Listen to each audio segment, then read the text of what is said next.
Olá, boa tarde. Você está agora com as notícias do Gazeta News. Justiça Federal do Distrito Federal suspende a posse de Lula na Casa Civil.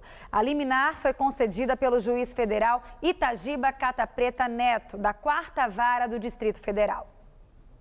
A liminar, que veio pouco depois da posse de Lula, atende a uma ação popular. O juiz afirmou que a decisão tem o objetivo de preservar a harmonia entre os poderes para que o país possa funcionar corretamente.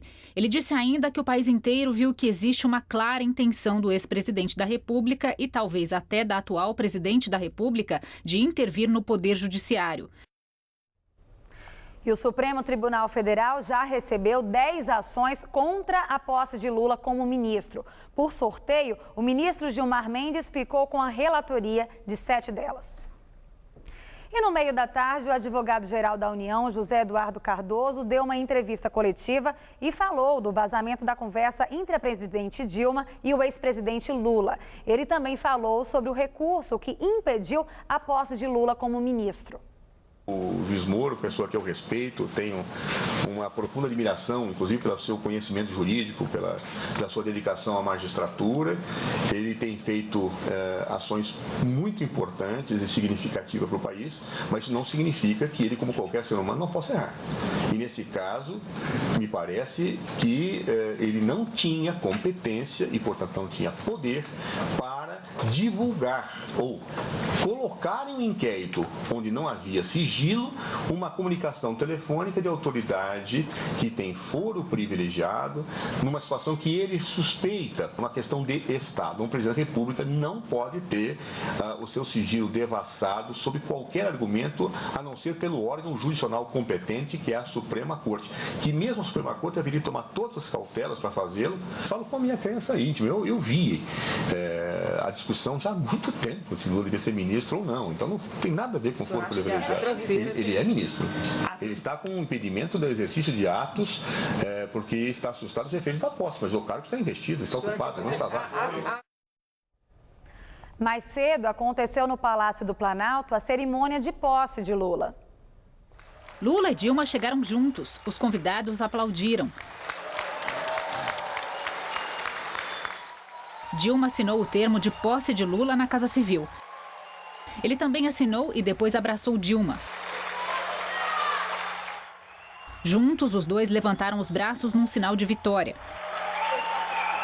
Dilma também deu posse a Eugênio Aragão como ministro da Justiça, ao deputado do PMDB Mauro Lopes na Secretaria da Aviação Civil e a Jacques Wagner, que era da Casa Civil, na chefia de gabinete da presidência. No discurso, Dilma falou que conta com a experiência de Lula e que não há obstáculos para que eles trabalhem juntos. Eu conto com a experiência do ex-presidente Lula. Não há obstáculos à nossa disposição de trabalhar juntos pelo Brasil.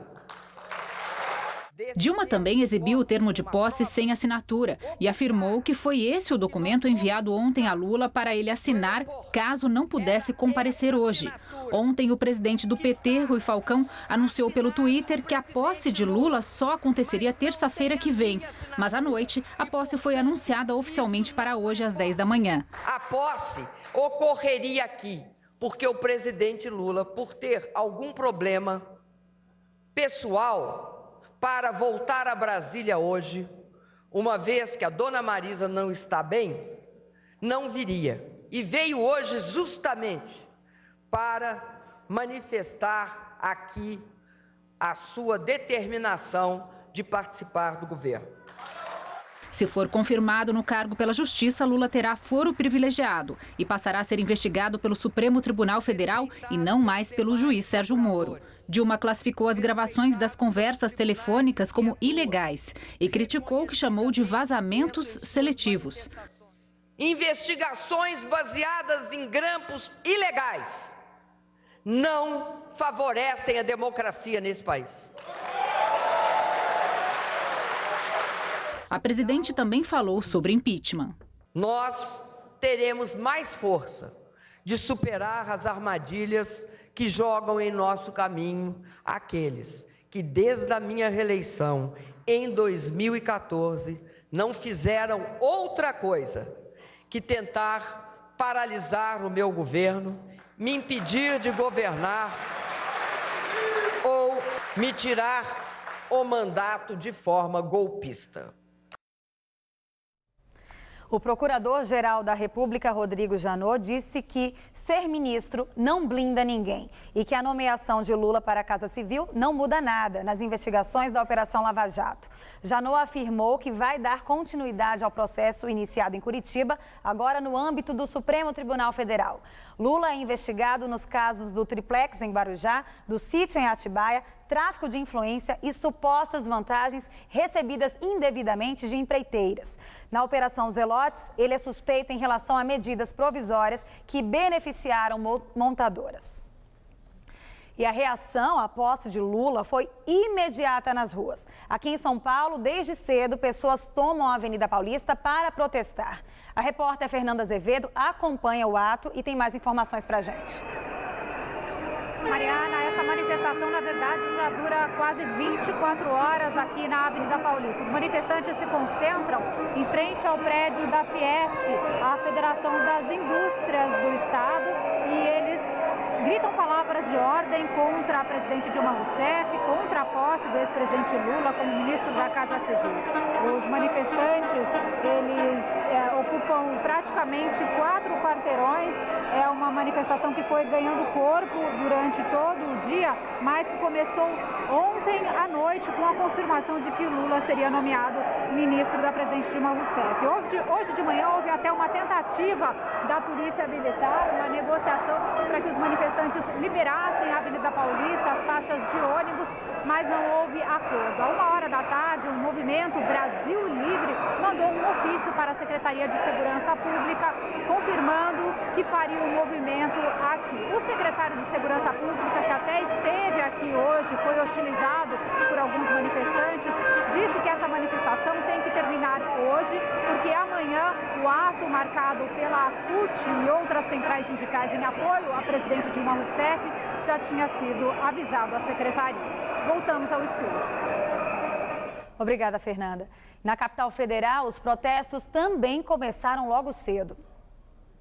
A Praça dos Três Poderes foi tomada por manifestantes pró e contra o governo. Os manifestantes se concentraram na frente do Palácio do Planalto, onde aconteceu a cerimônia de posse. A PM usou spray de pimenta para separar manifestantes em confronto e montou cordões de isolamento entre o palácio e os manifestantes e cordões de separação entre os dois grupos. As vias de acesso na altura do Congresso Nacional foram interditadas. Durante o discurso de Dilma na posse dos novos ministros, foram ouvidos panelaços. E a Câmara dos Deputados aprova a instalação da comissão especial que vai analisar o processo de impeachment da presidente Dilma Rousseff. A votação foi aberta e coordenada pelo presidente da Câmara, Eduardo Cunha. A comissão foi eleita por 433 votos a favor e apenas um contrário. Pela proporcionalidade das bancadas, PT e PMDB serão os dois partidos com mais integrantes na comissão, 8 cada um. O PSDB terá 6 representantes. Cunha também anunciou que está convocada para as 7 da noite uma sessão em um dos plenários das comissões para a eleição de presidente e relator da comissão do impeachment. Segundo o presidente da Câmara, 45 dias é um prazo razoável para concluir toda a tramitação do processo de impeachment na casa. E agora vamos falar sobre o tempo. A chuva veio forte nessa tarde de quinta-feira e até acompanhada de raios em vários pontos da cidade, que entrou em estado de atenção para alagamentos. Ao longo da noite, a chuva já perde força, mas deve voltar amanhã de forma mais branda. Vamos ver a previsão para essa sexta-feira?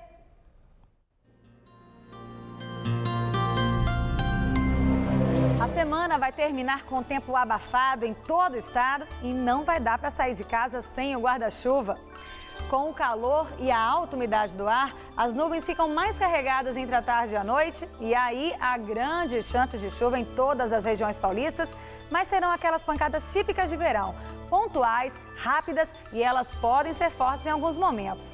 Os termômetros continuam passando da marca dos 30 graus em todo o centro-oeste do estado, chegando aos 36 em Presidente Bernardes. No centro-norte faz até 33 graus em Ribeirão Preto. E na costa paulista, termômetros na marca dos 31 graus em Caraguatatuba e dos 32 em Santos. Na Grande São Paulo ainda chove amanhã, mas o tempo deve ficar firme no final de semana. Nessa próxima madrugada, mínima de 19 e máxima amanhã à tarde de 30 graus. E para começar o final de semana, calorão na casa dos 31 graus no sábado, com sol e tempo firme. E mais calor ainda no domingo, com máxima na casa dos 32. E o Gazeta News de hoje fica por aqui. A cobertura completa desse dia de tensão na política brasileira você acompanha logo mais às 7 da noite no Jornal da Gazeta e no Jornal da Gazeta, edição das 10. Fique agora com o Gazeta Esportiva. Até amanhã.